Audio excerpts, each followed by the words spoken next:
আজকে ডিসেম্বরের 19 তারিখ 2025 সালে এই মুহূর্তে আমি আছি চুয়াডাঙ্গা জেলার আলমডাঙ্গা উপজেলার বেলগাছি ইউনিয়ন, যেটা কেদারনগর কাশীপুর গ্রামের মাঝখানে যে ক্যানেলটা গেছে, ক্যানেলের পাড়ে দাঁড়িয়ে আছি পরন্ত বিকেলে। সুন্দর একটা আবহাওয়ায় সারি সারি তাল গাছ আমাদের এই প্রাকৃতিক সৌন্দর্যের মাঝে।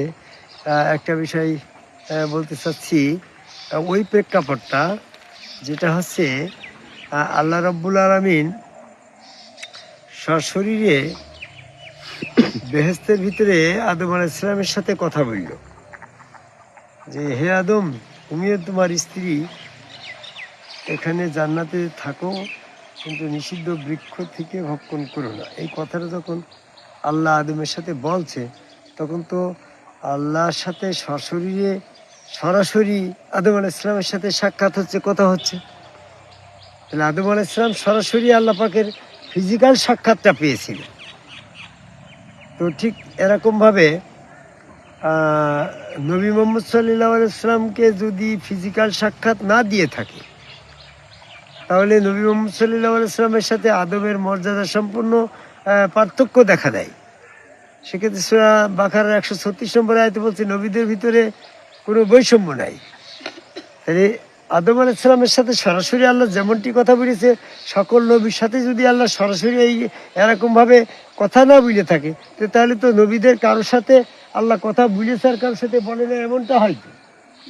কিন্তু সূরা বাকারার 253 নম্বর আয়াতে বলছে যে রসুলদের ভিতরে কারো কারোর সাথে আল্লাহ পাক সরাসরি কথা বলছে, রসুলদের ভিতরে। তাহলে সকল রসুলের সাথে নাও হতে পারে, কিন্তু সকল নবীর ক্ষেত্রে এতে রসুল শব্দ আসছে। যাই হোক, আমি এখন যে বিষয়টা বলতে চাচ্ছি, যেমন মুসা আলাইহিস সালামের সাথে আল্লাহ সরাসরি পাহাড়ে এসে বললো, হে মুসা, তুমি জুতা খোলো, আমি তোমার রব এই পাহাড়ে।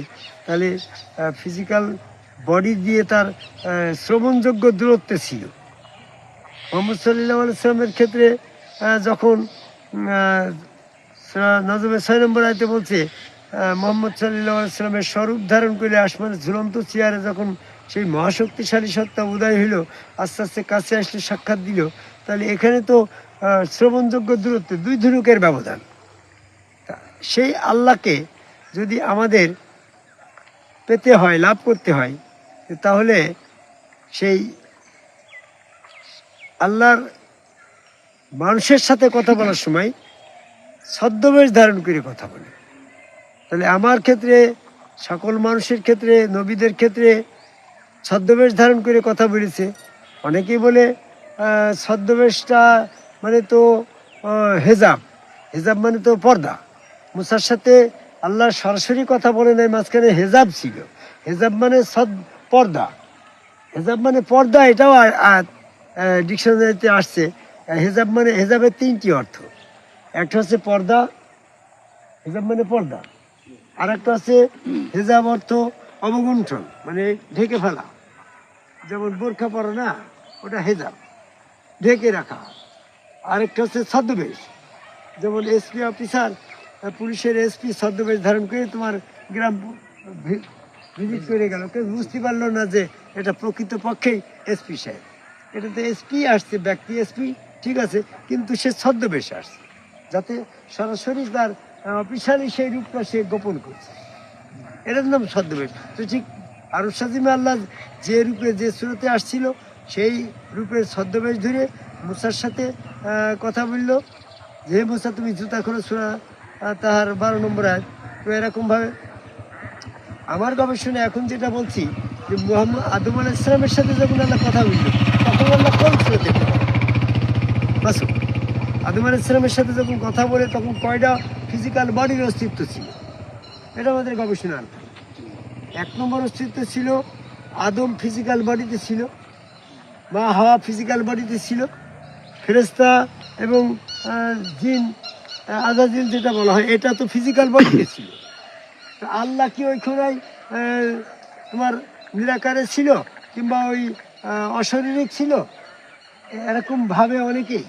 কিন্তু যদি নিরাকারে অশারীরিকভাবে সেখানে আল্লাহ পাকের অবস্থান প্রমাণ হয়, তাহলে আল্লাহ যদি ওখানে আকৃতি বিহীনভাবে থাকে, নিরাকারে থাকে, কিংবা গোপনে থাকে, তাহলে আদমকে সেজদা দেওয়ার সময় সরাসরি তো আদম সেজদা পেয়ে যায়। জয় গুরু।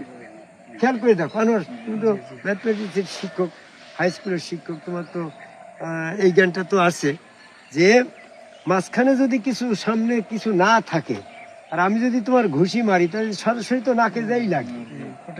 প্রোটেকশন যদি দেওয়াল থাকে তাহলে দেওয়ালে ঘুষিটা লাগে। তো সেজদা নামের ঘুষিটা যদি সরাসরি আদমের বডি পরে মারে তাহলে তো সেজদার সরাসরি আদম পেয়ে যায়।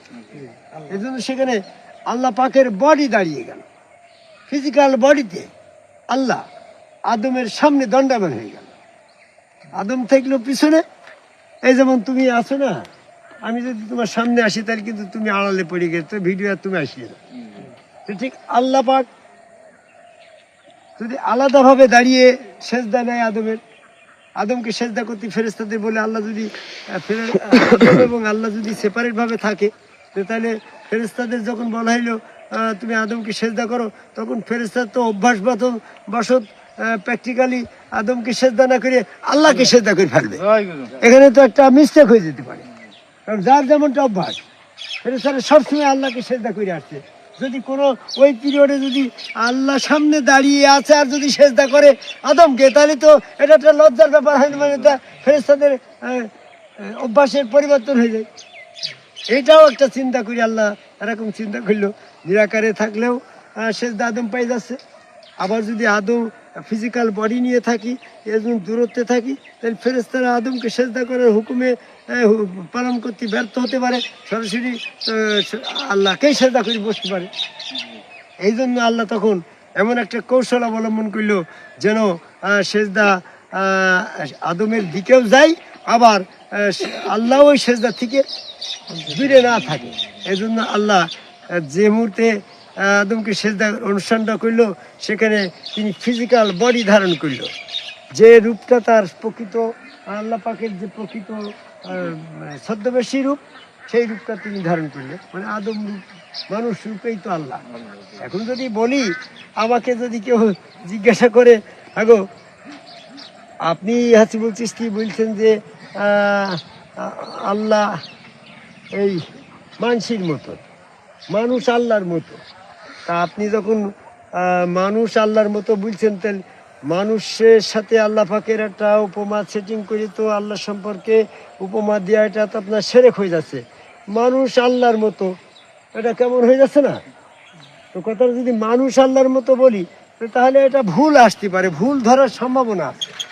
আমি যদি আল্লাহর মতো মানুষ বলি তাহলে তার ভুল আছে না? আল্লাহর মতো মানুষ অর্থাৎ আল্লাহ আগে যে আল্লাহ যেমনটা ছিল তেমনটা রূপে মানুষ তৈরি করলো, তাহলে আল্লাহ পাক ঠিক বড় জায়গায় থাকলো। আর আদম কিন্তু আল্লাহর মতো, আদমের মতো না আল্লাহ, আমি তা বলছি না। হ্যাঁ, তুমি তো ঠিক আছে, বুঝতে পারছো, সর্বশেষ এলাকা তোমার আমার সর্বশেষ কথাটা আল্লাহর মতো মানুষ, তাহলে তো তোমার ভুল ধরতে ইচ্ছে না। আবার যদি বলি আদমের মতন আল্লাহ, তাই তুমি ভুল ধরতে না। তো সে যাই হোক, আমি ওদের যাচ্ছি না। সেটা হচ্ছে এই, এখন যদি আল্লাহ আদমের সামনে এরকম দাঁড়ায় আর বডিগতভাবে ফিজিক্যালভাবে যদি আদমের বডিটা আল্লাহ থেকে 3 ইঞ্চি উঁচু হয়, তাহলে তো আদমকে দেখা যাবে। তো আল্লাহ পাকের মাথার উপর দিয়ে আদম দেখা যাচ্ছে না, তা তো হবে না। এই জন্য আল্লাহ পাকের আল্লাহর আকৃতির সামঞ্জস্য করে তৈরি করা হয়েছে আদম। সামঞ্জস্য মানে কি? আল্লাহ বড় থাকবে, আল্লাহর বডিটা বড় হবে, আদমের বডিটা একটু ছোট হলেও হবে, এর নাম তো সামঞ্জস্য নাকি? যদি আল্লাহ থেকে আদমের বডি যদি বেশি হয়ে যায়, তাহলে তো অসামঞ্জস্য হয়ে যায়। সূরা ইনফিতারের 6 নম্বর আয়াতে বলছে ফা সাওয়াকা ফা আদালাকা, আদাল মানে সামঞ্জস্য। তো আদল সমান সমান করে সাওয়াকা সমান সমান করা হয়েছে এবং সামঞ্জস্য করা হয়েছে। সেক্ষেত্রে দেখা গেল 2 হাত 2 পা যা কিছু অবিকল বডি সমান সমান করে আল্লাহ আদমকে তৈরি করলো। সেক্ষেত্রে সামঞ্জস্য বলতে যে একেবারে বিশাল বড় চওড়া হবে না, আবার একেবারে ছোট হবে না। এই জন্য আল্লাহ যখন আদমকে ফেরেশতাদের নির্দেশ করলো আদমকে সেজদা করো, তখন কিন্তু আল্লাহ পাক এবং আদম ডিস্টেন্স দূরত্বে থাকে নাই।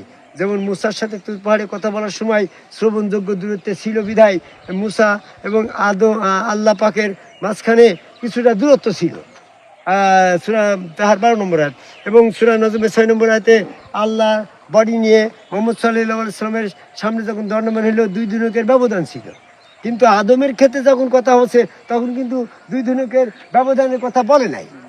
এখানে বলছে সরাসরি আদমকে নিষেধ করলো, এটা করো না সেটা করো না। তাহলে ওই সেজদার সময় আদমের বরাবর হয়ে গেল, ওয়াসজুদু লে আদামা, লে মানে বরাবর দিকে। তখন ফেরেশতারা যখন আদমকে সেজদা করতে যাচ্ছে তখন কিন্তু সরাসরি আদমের সামনে যখন এসে গেল তখন এরকম ভাবে সেজদা নামের গুলিটা আল্লাহর গায়েই লাগবে।